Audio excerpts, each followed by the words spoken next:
So, today I want to talk to you about one of the biggest mistakes that people make in building their personal brand.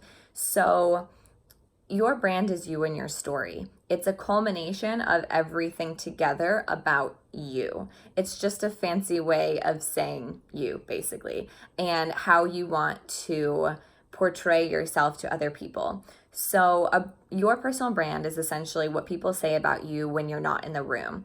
And you have to be cultivating that now because it's what sets you apart. It's the only thing that you have that sets you apart from the next person doing the same thing that you're doing.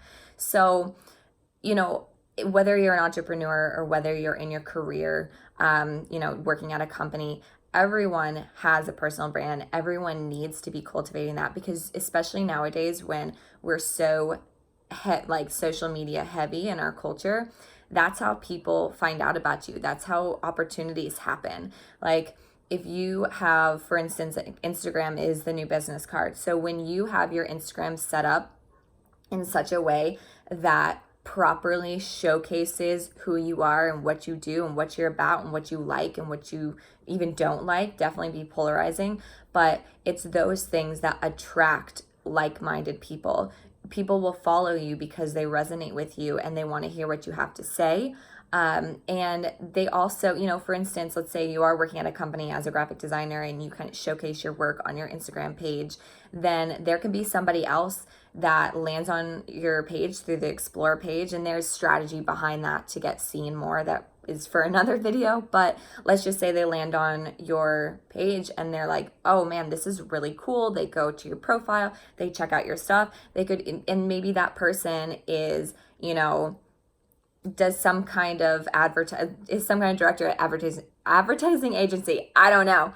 But it's something where they can see your work, and maybe they're like having something in their head that they've been searching for and needing someone to find for a project that they're working on, or maybe they know a friend that's looking for a graphic designer. It doesn't matter. Like, the opportunities are endless, really.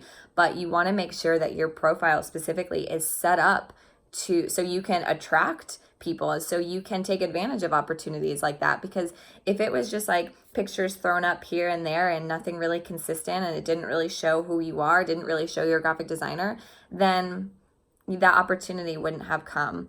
So the other thing too is your brand is what actually makes you a business. So let's say like you are an entrepreneur, that is what sets you apart from the next person doing the same thing that you're doing, because people will go with you because they resonate, they like your vibe, they like your culture. I've talked about this before about how, so I do like affiliate stuff for a CBD company, and one girl was searching for CBD. She found, I had a hashtag on there, and she found my photo and really resonated with me and liked my vibe, and she bought from me, and I made money from that. And that's passive. I didn't necessarily do anything but be myself and show myself using, whatever product. And it's just, it's those type of opportunities that happen because you are crystal clear about what you like, who you are and what you stand for, what your brand is, what you do.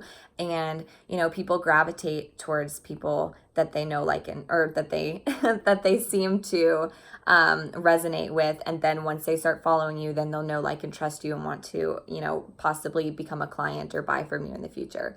But going back to, what I had said before, is one of the biggest mistakes that people make is the fact that they start with visual branding.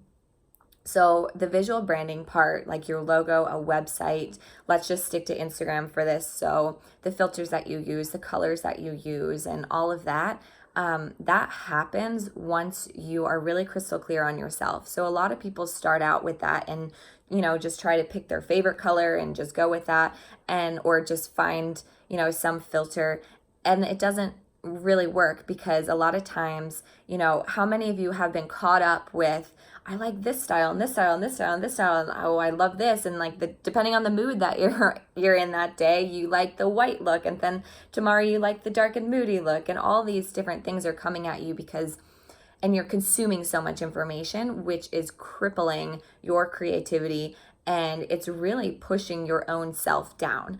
I get it because that used to be me. I was following so many different people, and in my head I was like, "Oh, this is either research," which I mean really it's not, or you just are so you're consuming so much information that you just don't know what you like, or maybe you're multi-passionate and different, you're not just one thing. So you don't resonate with just the white and clean look. You don't resonate with just the dark and moody. You don't resonate with the rainbow. You don't resonate with black and white.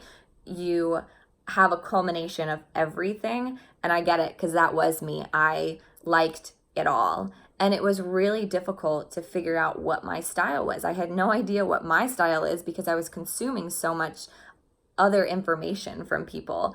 And so when I would go to like edit my photos, and each photo would kind of have, you could tell like what mood I was in that day because each one had a different tone to it. Therefore, my entire feed wasn't aesthetically pleasing. It didn't all match. And I'm not saying it has to be like matchy because sometimes that can get boring, but it didn't show me through it. I could see all these different people that I was taking things from. So one of the biggest things that I would highly recommend is go through, and if you're struggling with this and like really figuring out your style and what you're about, the first thing is go through and unfollow a bunch of people. Stop consuming so much information and figure out what you want to talk about, what makes you you, what are you opinionated about.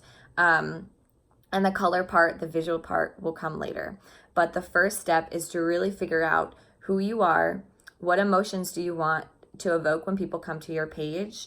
And then the two different exercises that I always recommend people to do is, the first one is write out a list of when you are most happy, when you're most fulfilled, and when you're most proud.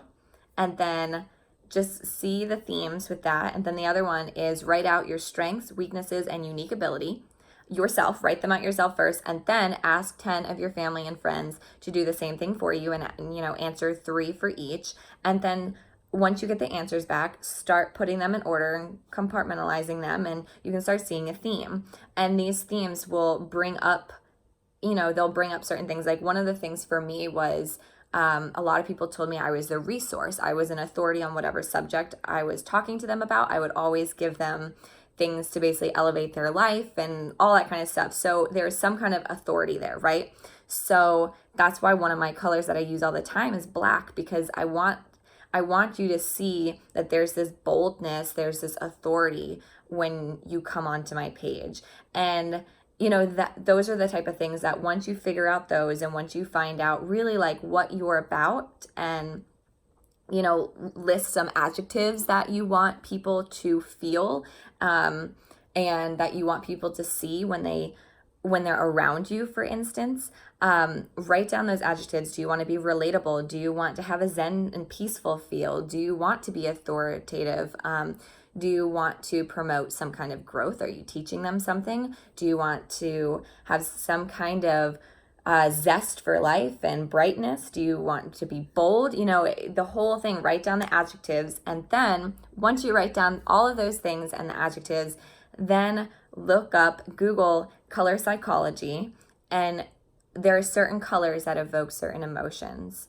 Just the way I don't have time to get into this now, but the way science is, and the way your brain works with different colors and perceives certain colors, it works with different emotions. So for instance, if you want if you want like a bright zest, energy, whatever, you're gonna go gravitate towards something more like yellows and orange and things like that.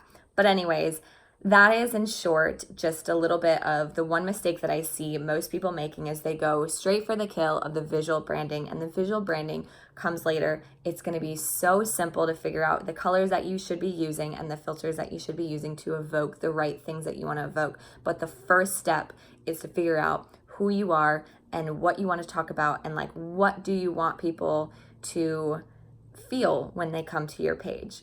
So test that out, and I would love, if you have any questions with that or color psychology, send me a DM and I'd love to help you out.